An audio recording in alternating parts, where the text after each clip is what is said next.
ते महिषार्दिनी नमस्ते शुम्भहन्त्रै च निशुम्भासुरघातिनी जाग्रतं हि महादेवी जपं सिद्धं कुरुष्व मे ऐङ्कारी सृष्टिरूपायै ह्रीङ्कारी प्रतिपालिका क्लीङ्कारी कामरूपिण्यै बीजरूपे नमोऽस्तु ते चामुण्डा चण्डघाती च यैकारी वरदायिनी विच्चे चाभयदा नित्यं नमस्ते मन्त्ररूपिणी धां धीं धूं धुर्जटे पत्नी वां वीं वुं वागधीश्वरी क्रां क्रीं क्रूं कालिका देवी शां शीं शूं मे शुभं कुरु हुं हुं हुंकाररूपिण्यै जं जं जं जम्भनादिनी भ्रां भ्रीं भ्रूं भैरवी भद्रे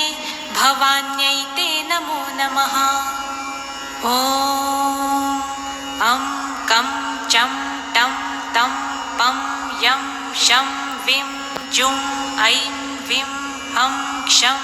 धिजाग्रं धिजाग्रं त्रोटय त्रोटय दीप्तं कुरु कुरु स्वाहा पां पीं पुं पार्वती पूर्णा खां खीं खुं खेचरी तथा सां सिं सुं सप्तशती देव्या मन्त्रसिद्धिं कुरुष्व मे इदं तु कुञ्जिका स्तोत्रं मन्त्रजागर्ति हेतवे अभक्तेनैव दातव्यं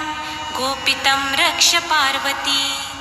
यस्तु कुञ्जिकाया देवी हीनां सप्तशतीं पठेत् न तस्य जायते सिद्धिररण्ये रोदनं यथा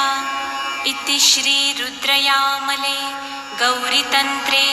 शिवपार्वतीसंवादे कुञ्जिकास्तोत्रं सम्पूर्णम् ॐ तत्सत्।